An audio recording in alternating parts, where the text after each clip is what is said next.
Hello, welcome to Brockwell Lane, and my current layout, which is based on ULLAPOOL, which is a real place in Scotland.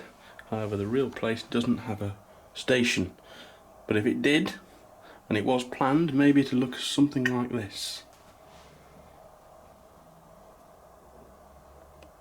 So I think last time I filmed it, and it's been a while because I've had a change of jobs and various things in my life took over, but I'm back doing the modelling. You can see that the station platform, which was there before, is now fixed in place. It's got a bit of white edging, it still needs some work. It's got, I've started on the paving edges there, which is actually sticky paper. You can see there down the edge. I've got to do that all the way down. I've also started doing some details like point motors and dolly signals, and there's a little bit of point rodding, some signage as well, which is sort of super glued down.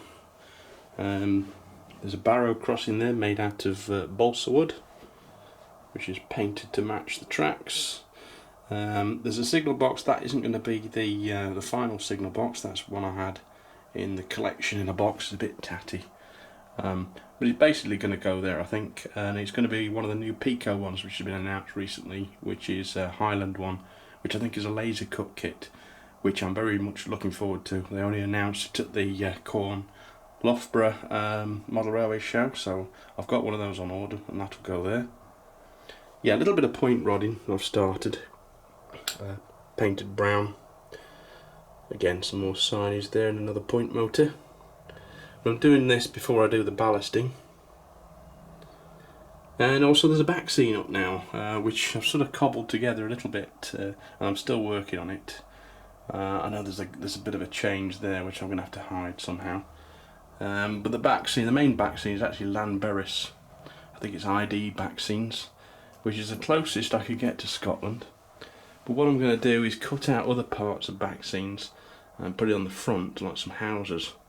Particularly there, because I've seen on the internet you can get pictures of the seafront houses at ULLAPOOL, and I might try and put those on top of it.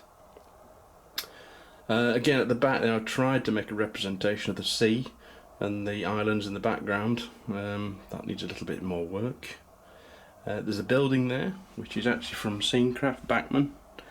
It wasn't that colour, I've actually painted it white. It was a grey stone colour, and I've put ULLAPOOL on there. That side is obviously the main station building. There's a wall up there which is the big gates and things in here, and some BR posters, and this will lead directly to the other side of that, which is going to be the harbour. So if I can get a cut out of a ship, like a Caledonian McBray ferry or something, I can put it on there, that'll look good. We've got these DCC I think the Traintronics lights. Gauge Master also doing, so half of them are Gauge Master, half of them are Traintronics. They just clip onto the track. Look quite good. There's a little Oxford Sherpa van there from the post office, which is a feature of Scottish stations quite a lot in the 80s, 70s. They used to drive the Royal Mail vans onto the stations and wait for the trains, the mail trains. And there's going to be, a mail is going to be a big part of this station because of the ferry links. So I plan to have a few Royal Mail vehicles and some of these boot trolleys as well, which I've bought from Bachmann Scenecraft. Modified a bit with some parcels and some straps on. Some more over there. Focus, there we go. So it's coming along nicely. I've got a few bits of rolling stock as well, which are new. I've been collecting postal vans. I've got another one coming in the post. CCT, old LMS one. And there's a Gov there as well. I've converted this Mark II from Bachmann into a mini buffet, which they did have in Scotland. The real ones were just converted hastily to make a very small buffet compartment by taking some seats out, and they put these boards up with buffet out the window and the red stripes. I've copied that as well. That makes quite a nice little coach. I think it's the right model, but I've not bothered changing the number or anything. I'm not that bothered about the correct running numbers and things, not on coaches anyway. Next to that is a Hornby Mark 1, one of the newer ones, not the railroad ones. It's almost as good as Bachmann, it's a little bit more basic, and the colour's a little bit darker, but it's not too bad. I painted the tabletops in that white as well, as I've with Mark II, and I painted the seats blue as well in that as well. So rolling stock, locomotive wise, sorry, we've still got this 24 from Sutton Locomotive Works, which I very much like, and this I'm going to keep, because I have seen pictures of it, well, of this type of 24 at Kyle very occasionally, not very often. And this would be a branch off of the Kyle line at Garve, so a lot of the locomotives would be Inverness ones. So that's the Stag ones rather than the Scotty Dog Eastfield ones. Although, as it's my layout, I'm going to run both, I think, as I fancy. Or they could be on transfer. But one new locomotive I've bought is this 26. And I got this second hand from Hatton's. It was £160, it's got sound in it. And it's pretty good, but I've no idea whose sound it is. So I'll show you that working later. It was a little bit tatty, got some glue marks on it. So I've done it up a bit. I put the Stag on the side there. Detailed the ends with the snow ploughs. I actually repainted the ends because somebody got glue all over the ends and glued on some spotlights. Not those spotlights, I've redone them, but they weren't quite in the right place. And they're actually little jewels. They're non-working. Oops, it won't focus. But those are additions. They were actually car headlights. I think they were off Morris Miners or something, which Inverness put on some of their locomotives to give a little extra light in the dark conditions. So they're non-working, but I say they're little jewels which you can get from Hobbycraft to put on Christmas cards and things, just glittery jewel type things. So they're self-adhesive. I've just stuck those on, and they're a little bit better than the ones which had been put on it. Non-working, unfortunately, but there again, I think they're only really used at night. So I'll show you that working a little bit later with the sound on. At the back there I've got an LMS inspection saloon, but I've added the yellow front to it. I've changed the running number to represent one that was based in Scotland in the 1980s. It was sort of a retro repaint, and I've got a few pictures of it being pushed around by large lower class 37s and so on. So that's for my later period of this layout. I will be running the large logo 37s. Behind that is a couple of wrong line really, West Island line coaches, but I saw them on Hatton's website, £29 for two, which is a ridiculously good price because I think they're fetching quite a bit more than that now. Hairborne Hobbies limited editions, I think. So I don't know what they're doing on this line, but I like them anyway. I thought it was a bargain. So then at the front there, I put some balsa wood down and painted it roughly. Needs painted again and probably scribing and made to look a little bit more cobbly. But that's a representation of sort of a harbour front track maybe for loading. Needs a bit more work on that. I've done the same round here, which is going to be the engine shed base. There'll be a half relief engine shed probably coming out about there. So engines can go into that and through the back scene to the other side there. Oh, what I've also done is I've completed the fiddle yard as well. So this comes around this corner, and it comes through onto the shelf, which is just like a shelf, like a bookshelf really. Couple of brackets attached to the wall. There's no run round loop on the end. I didn't bother with that. I'll run engines in and take them off, or get another engine to pull them out to the other end. That's fine. Keep the cost down a little bit, and means I can have longer trains. So that breaks through the seam there. There's going to be a filled-in turntable there. I've kind of figured a way out of doing that. So Model Scenery has got a product which I'm going to use, which I'll show you later.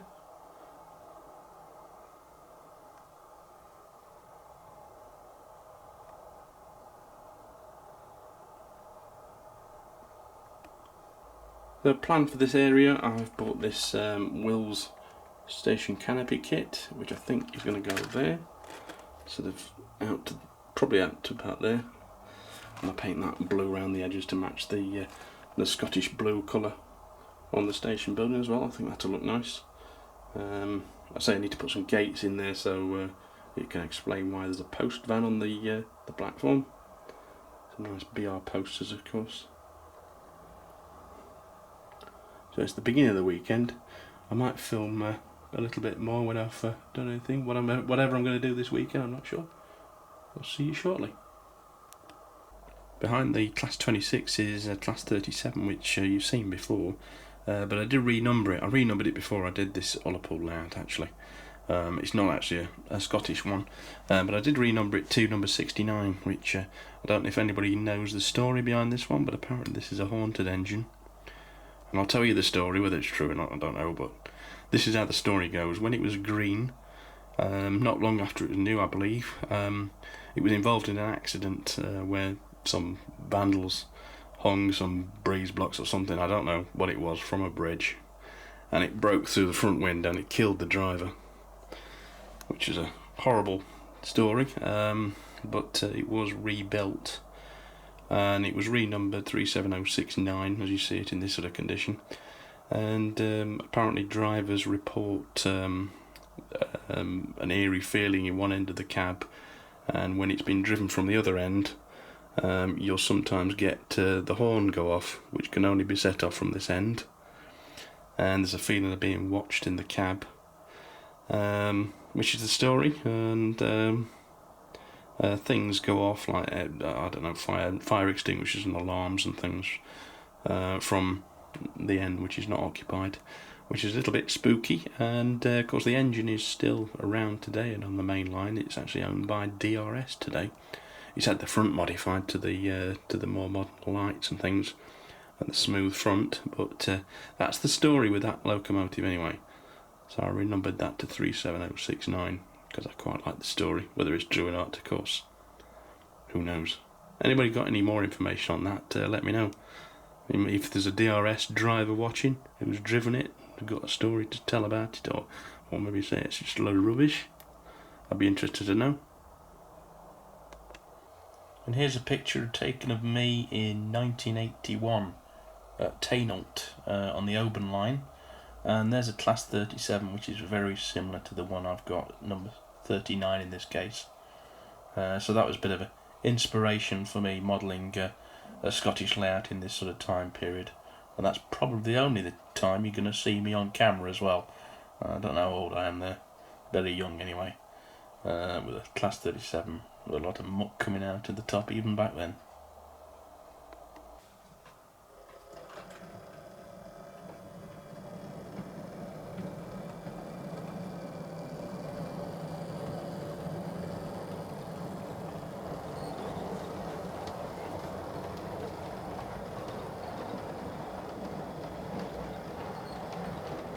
Something else I've been involved in recently, which I told you before, but I've joined a model railway club, which is called the Chesterfield Railway Modellers Group. Yeah, I go there weekly, and we've got a couple of exhibition layouts which I intend to film and show you in the future. I want to plug a little free model railway exhibition. We've got one of our layouts on display for 4 weeks, actually, every day. And it's in the village of Cromford, which is in the Peak District. A little leaflet there. I'll put a proper thing up at the end, a card up at the end with the details. But yeah, it's in Cromford Mill. It's 4 weeks from the 5th to the 26th of August, which is this Monday. 11 till 4 every day. It's free entry, but we would like donation if possible, which will go to the Special Care Baby Unit at Sheffield and Chesterfield hospitals.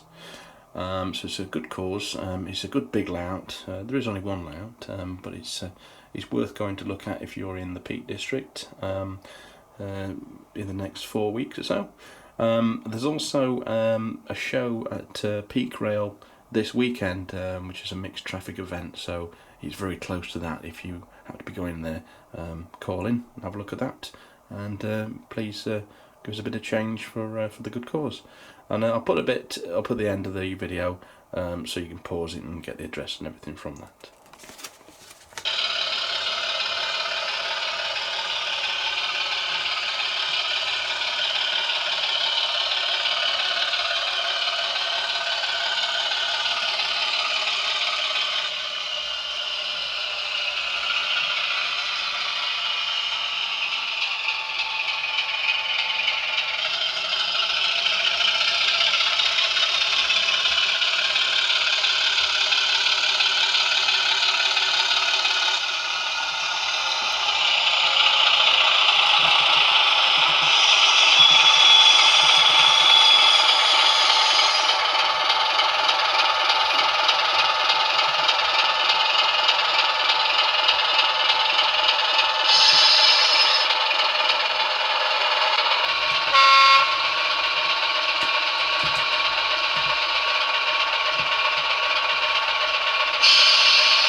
Just checking on Pete Rail's website, the Mixed Traffic Gala event is coming up. It's actually August the 10th and the 11th, so it's not this week, it's next weekend, which is very close to the Cromford show, so I'll probably film that next weekend, and also the Wingfield layout to show you.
Well, the postman was supposed to bring me some more stuff to continue with the layout this weekend, but he hasn't come, so I suppose that's going to be Monday now. So I'm going to leave the video here. I'll see you next weekend. I will most likely go and film the Chesterfield Model Railway Society's Wingfield layout at Cromford, which I told you about, and I'll leave you something up about that at the end. So thank you very much for watching. I know there's not much scenery on here at the moment, it's all a bit brown looking, but hopefully that'll change soon. Comment below, subscribe, and I'll see you next time on Brockwell Lane. Have a good day. Bye bye.